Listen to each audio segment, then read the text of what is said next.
Sorry, the Aircraft Accident Investigation Bureau releasing its preliminary probe report into the June 12 Air India Ahmedabad plane crash over the weekend. Joining us right now is BJP MP, former Civil Aviation Minister Rajiv Pratap Rudy, who's himself an honorary pilot, joining us. Sir, thank you very much. You know, whatever happened on June 12, extremely tragic. This report gives at least some sort of clarity to the families of those who lost their loved ones.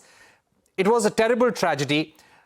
What are some of the things that come to your mind after you go through this report as a pilot, somebody who understands the aviation industry very closely?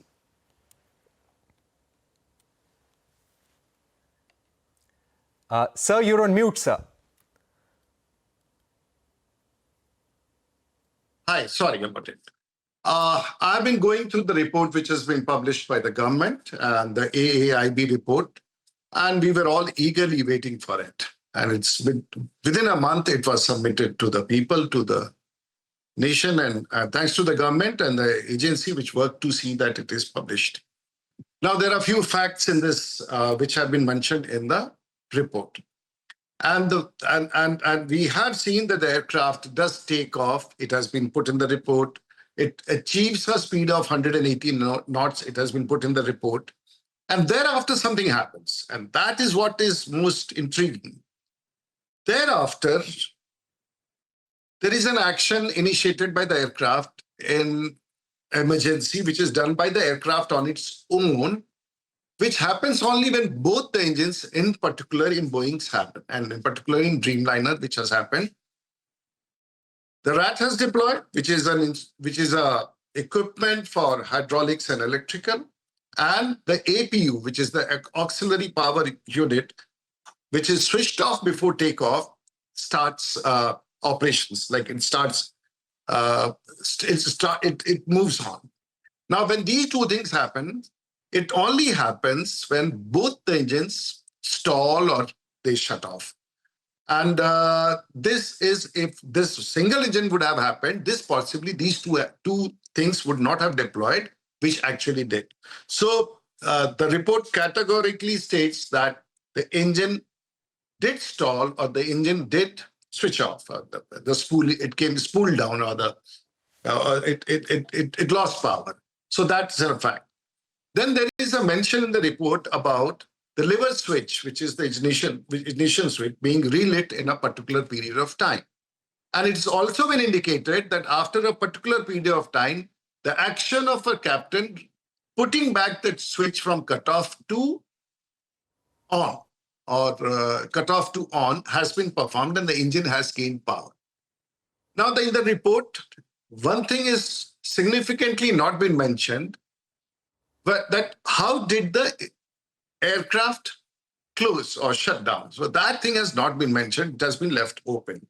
So as per this report, it has not apportioned the blame on the captain or the airlines or Air India, or for that matter, Boeing. It has not said anything. It's just given evidence of the things which have happened inside the aircraft and the things which time-wise were the actions taken. So this is something very intriguing. And we still have to wait to find out what AAIB says, who is responsible for it. It has not been spoken.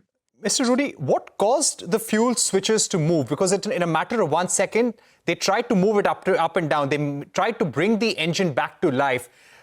With your experience, your flying experience, and whatever you may have heard from experts, and through your understanding, what do you think could have caused these switches to move? So in this very report, there's something mentioned about an FAA report in 2018, which has said that the fuel switch does not have a lock-in system. It is mentioned in one of the reports, and this was an advisory, but no action was taken. So this is one report which has been mentioned in this report, that the lock-in mechanism does not exist in this kind of switches. So this is a part of the report which has also been given in this report. The second aspect which comes is, for this, what I have learned from the senior captains of 787 Dreamliners, that in case of an engine shutdown, the process of relighting the engine is switching off the fuel control switch and switching it on, And when this process happens, the FedEx or the computer communicates it to the engine, and the relevant fuel injection and the start procedure is initiated. So it only happens when you switch it off and you switch it on. Possibly there is a gap which does not mention at what point of time the previous switching off had taken place, because there is no mention in the report. So in absence of these finer details, it is very difficult to say what could be the possible. There is also one report across the world which says that in millions of cases, one action can happen, and that is the FedEx failure, which is an electronic failure, which is a computer failure. So that has also been discussed. Unless and until AAIB comes back and says, this has happened, and this is the reason why it has happened. It has said that the engines have shut down, but it has not. So, Mr. Rudy, would you say that this preliminary report actually does not indicate the cause of the engine shutdown? Yes. If you look closely, it talks about everything, but doesn't talk why.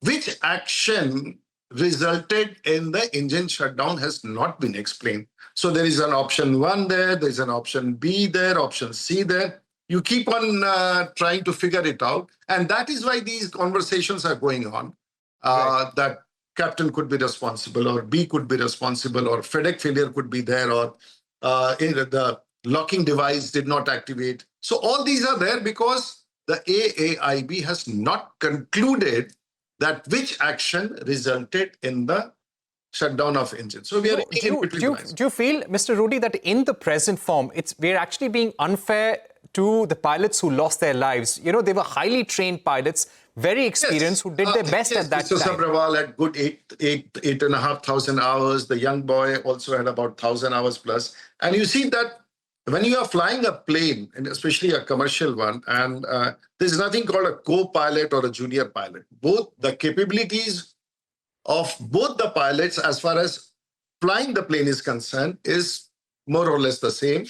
And it is the seniority or the experience which is there with the commander who is cleared to be in command after clearing certain examinations, certain professional requirements. So I think both were good enough.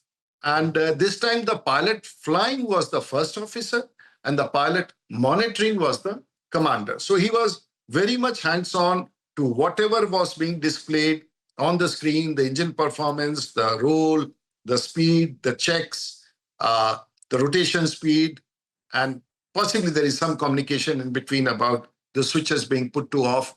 Now, all that is all awareness. And I would feel that the commander, and I believe it is the commander, had the presence of mind to relight the engine, which in case of a 787 Dreamliner is the process which is a memory item. We don't have anything written. It's memorized that if both the engines fail, immediately switch it off and switch it on. Do you feel, Mr. Rudy, it's now very important, considering that you've put out in the accident report that there was a conversation between pilots. One of them said, why did you shut down the fuel? The other said, I have not done this. This is not conclusive. This is not conclusive. Do you feel that more details should be put out? Even one doesn't know who. I think they should have put it in the report. The commander who was a pilot monitoring said this, or the first officer who was a pilot flying said this. None of them said this. So it's not been indicated in the report actually who said this. And that should have come. And the time when it was said is also not been indicated in the report. So all these things become critical as you can see, the levers which are being pushed up. So, and when you are taking off, you don't look at this because it is assumed that it is going to remain in that position.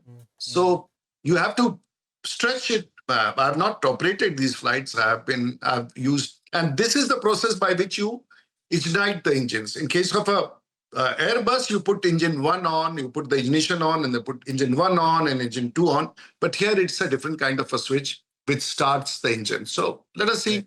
Let us see how it works out. So, but I would refrain, and I think everyone should refrain from pointing a finger to the captain or maybe X or maybe Y till the time a factual report comes. You're absolutely right, sir, because clearly there was something that went wrong, and we need to get to the bottom of it. What is the kind of questions you think the government must be asking of the airline, of Boeing, of GE, so that this doesn't happen in future? And at least from this investigation, what do you expect now should actually come out so that someone is held? I will not speculate anything. I would not speculate anything. I will not conjure anything. And I feel very slightly upset when I find people in isolation picking up situations. The facts are there with the AIB, and there are other regulatory agencies across the world who may be cross-checking, because it's not at this point of time there would be more than 800 787 Dreamliners in air, with thousands of passengers. So we cannot make a speculation that this should have been done. Of course, there are a lot of freelancers who come and speak, but we should refrain from giving a reason unless until. And I think it would be in the interest of the airlines and aviation per se, that as early as we come to know where was the fault, things could be, people would feel happy about it. Right. And I'm assuming, sir, it'll take at least 2 years for us to get the full report? I am not the authority to speak on that. I'm really not the authority to speak on that. And I wish it could be earlier. But there exist certain gaps in the preliminary report, which possibly could get addressed in future, Parikshit. We hope so too, sir. Thank you so much for joining us with your responses, your views on the terrible tragedy and the preliminary report, and the gaps also that you pointed out. That's all we have time for here on News Center. Thank you for watching. Goodbye.